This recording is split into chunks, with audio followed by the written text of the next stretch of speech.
എല്ലാവർക്കും നമസ്കാരം. നമുക്കിന്ന് ഒരു ഉണക്കമീൻ കറി വെക്കാവേ. ഈ തുണ്ടൻ മീന് ഇങ്ങനെ ഇരിക്കും. ഇതിന്റെ പുറം നമ്മൾ ഇതിന്റെ തൊലിയെല്ലാം കളഞ്ഞ് നല്ലതുപോലെ പീസാക്കി ഞാൻ വെച്ചിരിക്കുവാണേ. ഇത് ഇനി നമുക്ക് ഒരു 2 മണിക്കൂർ വെള്ളത്തിലിടാം. 2 മണിക്കൂർ നേരം വെള്ളത്തിലിട്ടിട്ട് എടുത്ത് കറി വെക്കാവേ. അപ്പോൾ മീൻ ഇവിടെ ഇരിക്കട്ടെ. ഇത് 2 മണിക്കൂർ പിന്നെ വെള്ളത്തിലിട്ട് നമുക്ക് ഉപ്പ് കളയാം. ആ സമയം കൊണ്ട് ഒരു തേങ്ങയുടെ പകുതി തേങ്ങാക്കൊത്ത്, അതിന്റെ കൂടെ 3 കുടംപുളി, 3 ചുള. ഇനി നമുക്ക് അല്പം മഞ്ഞൾപ്പൊടി, അതുപോലെ തന്നെ തേങ്ങാക്കൊത്തിന് പിടിക്കാനുള്ള ഉപ്പ്. മീൻ ഉപ്പുണ്ട്. ഈ തേങ്ങാക്കൊത്തും പുളിയും കൂടെ ഒന്ന് ബാലൻസ് ചെയ്ത് വരാൻ വേണ്ടിയിട്ട് നമുക്ക് അല്പം ഉപ്പ് ചേർത്ത് കൊടുക്കാം. ഇതൊരു കൊത്തുകറിയാണേ. ഇനി 1 കപ്പ് വെള്ളവും കൂടെ ഒഴിച്ചു കൊടുക്കാം. തേങ്ങാക്കൊത്ത് ഒരു 15-20 മിനിറ്റ് സമയം ഇരുന്ന് വേകണം. അപ്പോൾ ഇതിൽ ഉപ്പും പുളിയും എല്ലാം പിടിച്ച തേങ്ങാക്കൊത്ത് നല്ല ടേസ്റ്റ് ആയിട്ടിരിക്കും. ഇവിടെ ഇരുന്ന് തിളച്ച് തേങ്ങാക്കൊത്ത് നല്ലതുപോലെ വേകണേ. നമുക്കൊന്ന് തുറന്നു നോക്കാവേ.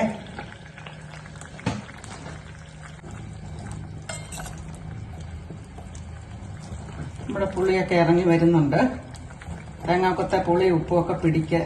ഈ വെള്ളം വറ്റുന്നിടം വരെ നമുക്ക് വേവിക്കാം. ആ സമയത്തിന് നമുക്ക് മീനിനുള്ള അരപ്പ് തയ്യാറാക്കാം. നമുക്ക് ആവശ്യത്തിനുള്ള വെളിച്ചെണ്ണ ഒഴിച്ചു കൊടുക്കാം. അധികം വെളിച്ചെണ്ണ വേണ്ട, ഉണക്കമീനാണല്ലോ. ഈ അരപ്പൊക്കെ ഒന്ന് മൂക്കാൻ മാത്രം മതിയേ. എണ്ണ നല്ലപോലെ ഒന്ന് ചൂടാകട്ടെ. നമുക്ക് കടി ഇട്ട് കൊടുക്കാം.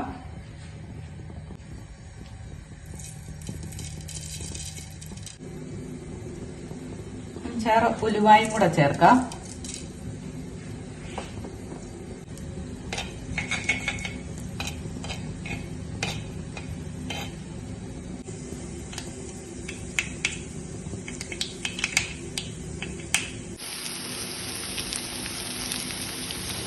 കടുകും ഉലുവായും പൊട്ടി. പിന്നെ നമ്മൾ 2 വലിയ ചുവന്നുള്ളി, 4 പച്ചമുളക്, ഇഞ്ചി വെളുത്തുള്ളി പേസ്റ്റ് നമുക്കൊന്ന് മൂപ്പിച്ചെടുക്കാവേ.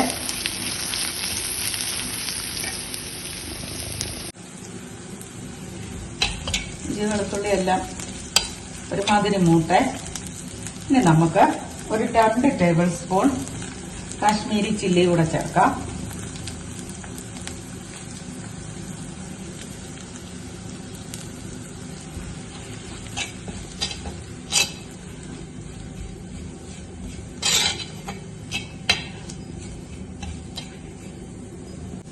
ഇത് മൂത്ത് കഴിഞ്ഞാൽ നമ്മൾ വേവിച്ച് വെച്ചിരിക്കുന്ന തേങ്ങാക്കൊത്തും ആ വെള്ളവും എണ്ണാക്കൊത്ത് ചേർക്കാം.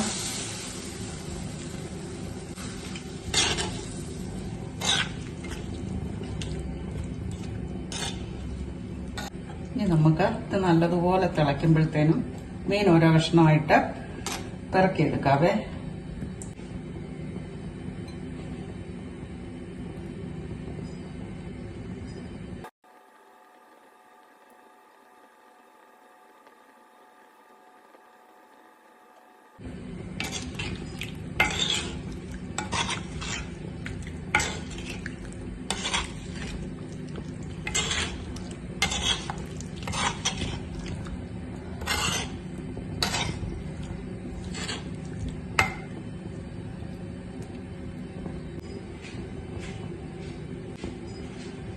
നമുക്ക് അടച്ചു വെച്ച് വേവിക്കാം.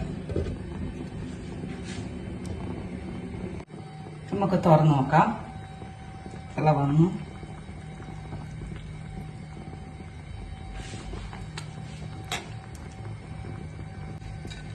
അടച്ചു വെക്കാം. ഒരു 10 മിനിറ്റ് കൂടി ഇരിക്കട്ടെ.